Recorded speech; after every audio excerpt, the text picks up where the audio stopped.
Ayan, hatiin na natin to. Nahati na siya ng 3.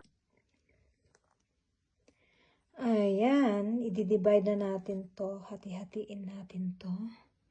Galing kay Leia. I-divide natin to. Maghati-hati si Auntie, si Len, at dito sa bahay. So, ayan. Tapos, may tanim din tayo dyan. Kasi ayan. Ayan, may mga bunga pa siya. Ayan, umpisahan na natin. Ayan. Ayan na. Ang ganda. Ang ganda. O,